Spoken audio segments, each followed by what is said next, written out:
Thanks, Mabel. Now getting down to the big story this wonderful Thursday morning, the 13th day of February 2014. We are talking tourism. Uganda was recently voted as the #1 tourist destination for 2012 by The Lonely Planet. Now let's remember that The Lonely Planet is the largest travel guidebook and digital media publisher in the world. The Mount Rwenzori to the west of Uganda was voted among the top hiking places in Africa and among the top hiking spots in the world. Virunga volcanoes in the southwestern part of Uganda were voted a must-see place for 2012. That's among the 12 places one has to visit in their lifetime. That's a place you should be before you die. Question is, have you been there? Wind Impenetrable National Park was voted Africa's #1 birding site by the African Birding Club. Have you been there? Uganda is endowed, gifted by nature, so we say. We've got all these wonderful physical features, all these wonderful natural attractions, and that is obviously a hallmark for tourism to flow in. The million-dollar question is, are we harnessing all these things to the fullest potential? With me this morning at the rooftop of the Kampala Serena Hotel is Amos Wekesa. He is a member of the marketing committee of the Uganda Tourism Board, but he's also a very astute tourism businessman. Good morning and welcome to the big story, Amos. Thank you, Kasheta. Amos, we are gifted by nature, but what's there to show for our gifted by nature in terms of earnings? Are we actually making a dime as a country? Not individuals like you. For you, you're okay. But as a country? No, I think I could be a lot better. It's not, life is not all about me. Life stopped being about me about 10 years ago when I had to look for my basics and everything. It's now about other people. So I have to still work harder to try and create more employment for Ugandans. So it's not always issues are not about us. But to see, one of the challenges we have in this country is that we don't understand that it doesn't matter what you have. It matters most what you do with what you have. Now, for Uganda, it doesn't matter what you have. It matters most what you do with what you have. Interesting. Food for thought. Now, Uganda is very endowed, and the truth is that as Ugandans, because of our educational system, we do not appreciate our own country. We think everything foreign is better than what we have as a country. And unfortunately, that has eroded all the potential in us. We are not able to look, we look outward instead of looking inward and seeing where we can take our country next. I mean, even with all the challenges, without government support, we are still bringing, we brought in about $1 billion last year as a sector, more than the remittances by Ugandans in diaspora. We brought in more than the coffees and all our traditional exports. Now, this said, this is also only growing because whether we like it or not, tourism is going to grow. But at what pace is it growing, given how much we are endowed with? We know of countries which don't even have a third of our potential. Yes. And I'll give an example. I'm not trying to mention Rwanda, for example, which has, their portion of the Virunga, is small compared to Uganda. But we get all these gorilla trackers almost headed they are not in Uganda. Absolutely. Why? No, it's we've not appreciated as Ugandans. We've not appreciated our country, and it is also very clear that today, as I speak, Ugandans are the #1 source market. Is #1 source market for Kenya's tourism. 55,000 last year. Ugandans went to Kenya national parks and you're kidding? Mombasa. Yes. Maybe it's the same Ugandans who go to Ugandan national parks who now have run out of choices and are going to the Kenyan national park. No. It's not like that. Very few Ugandans. In fact, the majority of the people that go to our national parks are students from primary schools, secondary schools that are going to national parks. The adults are going to South Africa, going to Kenya, going to Dubai, they're going Casino to the UK. Monte Carlo, of course. That's all we're doing. Well, interestingly, Amos, but you're talking about Rwanda. I thought you coming here, you were going to say, oh, the usual, Tusaba government, Tuyambe, blame everything on the government. But I'm very, very much interested in you keeping the blame on that guy, that lady watching us on the television this morning. That you as a Ugandan, you failed your own country's tourism because you do not know anything or anywhere about Uganda. Absolutely. But maybe the problem is they have not been marketed to their country as well as the Kenyans have marketed it to their own citizens and outside their borders, or like the Rwandans have done. Yes, of course, one of the challenges within the country we've had serious issues with Uganda Tourism Board. But as I speak right now, we have got a brand new team at Uganda Tourism Board.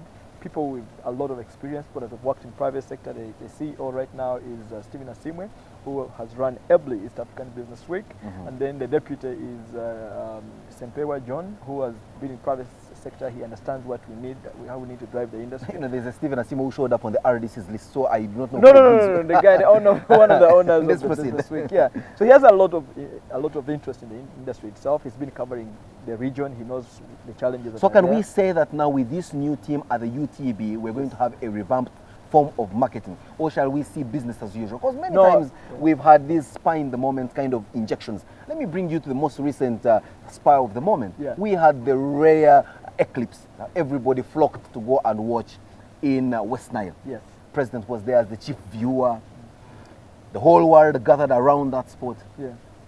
How much have we leveraged from that, apart from the media coverage that was around that very time? Yeah, the truth of the matter is that Uganda is not investing in building the image at all. If you look at the investments done by the countries around us in terms of marketing themselves, Kenya has just moved from $23 million to $34 million marketing their image every single year. Tanzania is spending about $12 million. Rwanda is spending about $5 million. Burundi is spending $1.5 million. Uganda, if you look at the budget of Uganda Tourism Board last year, for marketing was 241 million shillings, which is like $90,000. That's less than what I spend on my business. You can't even run full color adverts for 6 months in the Daily Monitor. Absolutely, and that's where the challenge is now. Or maybe they can't get that money from the industry. Do you guys have a fund where you drop in for government to be able, or you expect government to pick up from your taxes? Kashate, what we're doing, that's where the challenge is. Today, we pay so many taxes. We also pay like 30% of our gross profits. We pay as you earn for our employees. I mean, there's nothing that brings in as much money. Yeah, but you see, we've been lucky as a country to have these kickstarts, for example. We had this lunar eclipse with the world's best viewing spot being in Owini Primary School in Pakwach. That was already halfway the journey traveled with regard to how much you can market your country. How much have we dived onto that opportunity to market this country? Kashate, we had an opportunity. That opportunity brought in quite a number of opportunities. I can also tell you that for the first time, when they had a traffic jam of 17 kilometers. That has never happened in that area. A room of 10,000 went for 150,000 in Pakwach. That's how important that system was. Now the challenge we had with sustainability of that. The challenge we had is that I started talking about this thing on my Facebook in March last year. Because by March, as a company, we had already booked up for November with German tourists. And so I was telling guys, I have no personal interest. It's important that we take this thing seriously. But Ugandans didn't believe, because we're very skeptical. We're very skeptical people. We're negative in many ways. But we also do things with short notice. Short notice. And the spur of the moment. Then 3 weeks to the function is when we wake up as a country and we say, okay, we need to get money. So government gives 500 million shillings. We start painting a school here and there. Sinking a borehole that has sunk itself. Kenya that did not have the best opportunities had begun where in 2012 they marketed the country. They had actually more money to make out of tourism as opposed to. Now if you look at companies like maybe Great Lakes Safaris, had 100 clients. The eclipse was like a bait. They came and did 13 days in the country, and every day each of them, for the time, each of them spent about $1,500. So if we had 1 million of those guys, would have probably just gotten $1.5 billion just like that if we had been serious about Amos, much of the economy of Uganda is spearheaded by the private sector. Yes. But all this time around, government may say the infrastructure for wonderful tourism is there.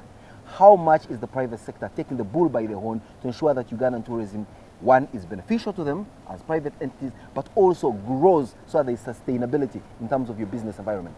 Bwana Kashati, the truth is that the private sector has done everything it can.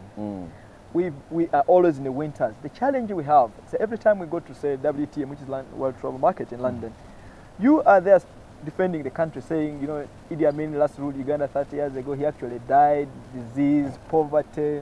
We're known for negative things, and that's why we attract aid as opposed to business. Now, the challenge has also been that we don't have the resources. No company can invest $34 million to market the image of the country. That's a responsibility of government. And I always see, one of my challenges is that NRM has got a PR mechanism. FDC has got a PR mechanism. DP has got a PR mechanism. Do they? But there's no mechanism to market Uganda as a nation. If we talk about gay things, they go all over BBC, CNN, and no one goes out there to defend it. Absolutely. If we talk about a little riot in Kampala, they write about it all over, and we don't understand the implication of the PR the negative PR that we get as a country. But we have a whole Ministry of Information and National Guidance. We've got a government media center. We have got a media council. We've got Uganda Communications Commission. We've got a plethora of private and government-run media houses.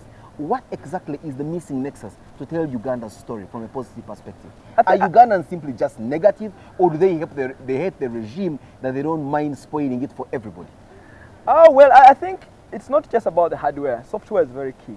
The quality of human resource that you get in those places and the level of exposure is very important. Because what happens is that these organizations will defend NRM as a party.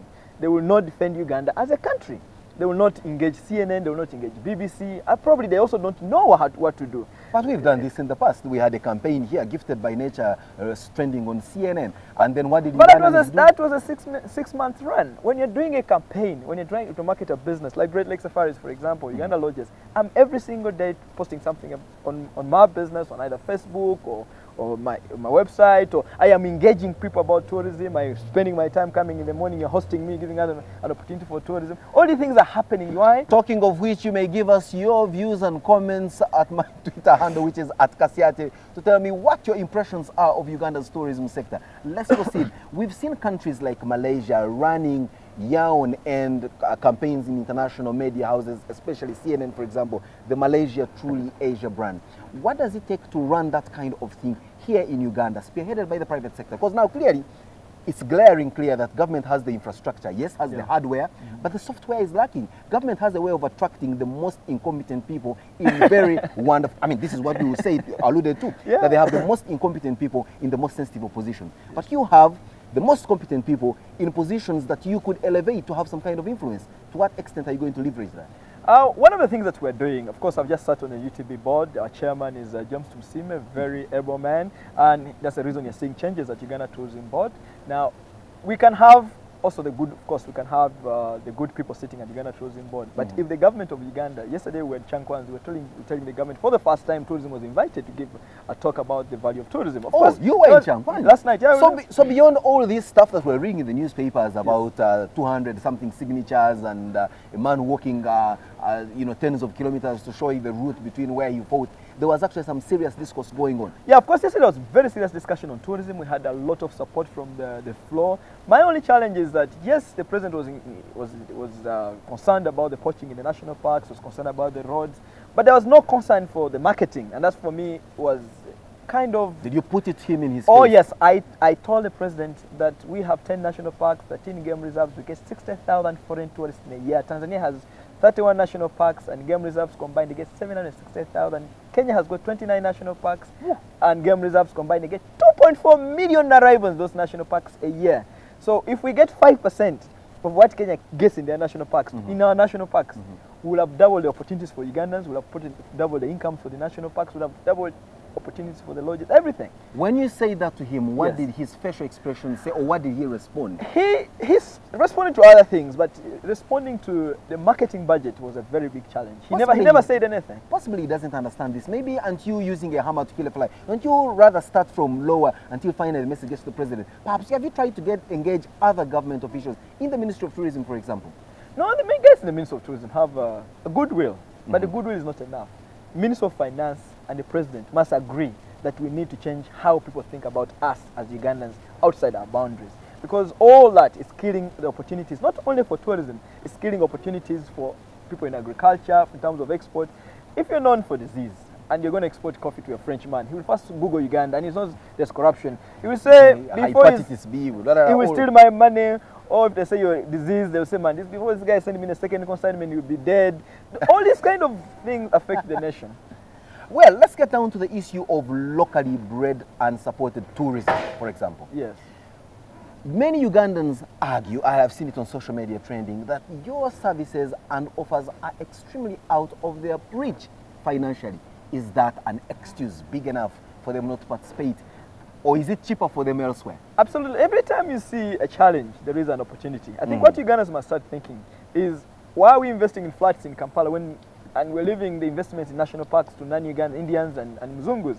Are they there because they love us so much? No, they're there because they're making money. So Ugandans, instead of complaining, must find a way of positioning themselves to take advantage of these opportunities. And I'm one of them. I was the first Ugandan to own an accommodation in national parks of Uganda. And I'm only a quarter now. Yeah, but do you have any special ratings or any special incentives for your countrymen?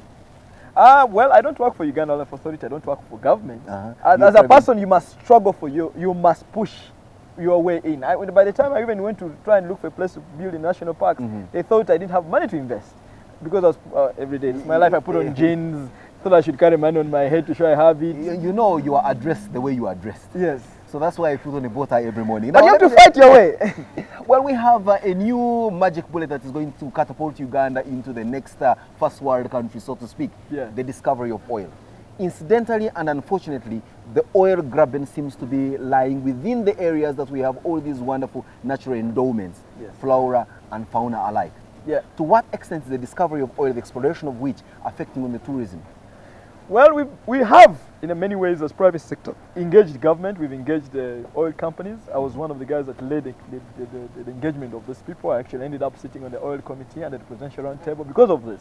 Now, the challenge was that there was no communication, and people thought we should just destroy whatever we can. And, you know, the time of, and that we've been telling government we need to start thinking about long term as opposed to thinking short term. Oil is going to be here for the next 20 years, but Ugandans will be here for the next many centuries. For as long as they're here, they will need opportunities, and the best opportunities for this country are in tourism, nothing else.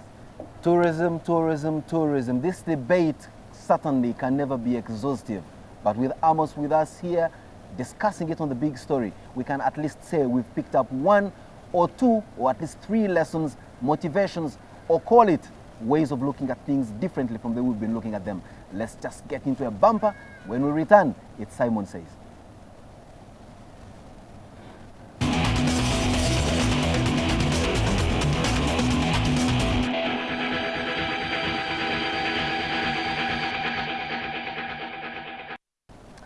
I come armed with my own take and view about the issue of tourism and how best we can harness it as a country. But when Amos joined me on this table and said, let's repeat this for us, it's not what you have, but what you do with what you have. Yes.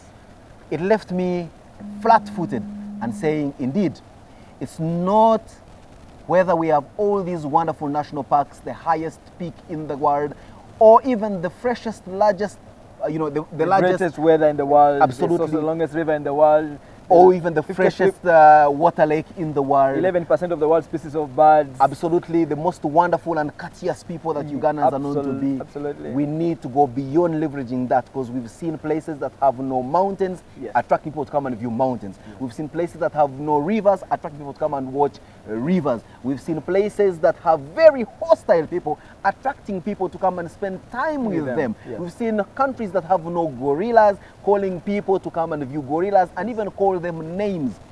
How are we using that we call our gifted by nature as Ugandans? That's food for thought, and your answer is as good as my guess. Have a wonderful morning. Let's meet same time, same place tomorrow when it's a lovey-dovey mood with Valentine's Day. But morning at NTV continues with more quality programming for you.